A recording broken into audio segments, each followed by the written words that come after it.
भारतीय reserve bank ने फरवरी 2025 से अब तक 4 बार में कुल 1% की रेपो रेट कटौती की है।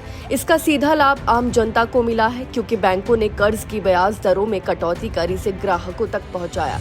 अब एक बार फिर अगस्त 2025 में मौद्रिक नीति समिति एमपीसी की बैठक में होने जा रही है, जिसे लेकर कयास लगाए जा रहे हैं कि आरबीआई एक बार फिर रेपो रेट घटा सकता है। जी हां, भारतीय स्टेट बैंक की हालिया रिपोर्ट के अनुसार इस बैठक में आरबीआई 25 बीपीएस की रेपो रेट कटौती कर सकता है। ये बैठक 4 से 6 अगस्त के बीच प्रस्तावित है। रिपोर्ट में कहा गया है कि यदि ये कटौती होती है तो इसे अर्ली दिवाली के रूप में देखा जाएगा, क्योंकि ये कदम त्योहारों की सीजन की शुरुआत से पहले कर्ज की मांग को तेज कर सकता है।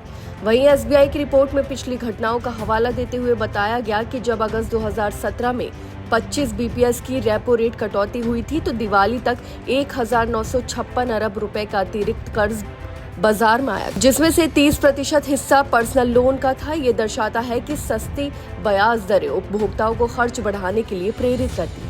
वहीं रिपोर्ट में यह भी बताया गया है कि दिवाली भारत का सबसे बड़ा त्योहार है और जब त्योहार जल्दी आते हैं और उससे पहले रेपो रेट में कटौती होती है तो कर्ज की मांग में तेज वृद्धि होती है। मौजूदा परिदृश्य में महंगाई दर पहले ही आरबीआई के लक्ष्य के भीतर है, जिससे नीति में ढील देने की संभावना मजबूत होती है। वहीं रिपोर्ट में यह भी चिंता जताई गई है कि यदि आरबीआई और अधिक समय तक रेपो कट को टालता है तो इससे अर्थव्यवस्था को नुकसान हो सकता है। रिपोर्ट के मुताबिक मौद्रिक नीति के प्रभाव दिखने में समय लगता है और अगर केंद्र बैंक फैसला लेने में देरी करता है तो इसका सीमित असर रह जाएगा।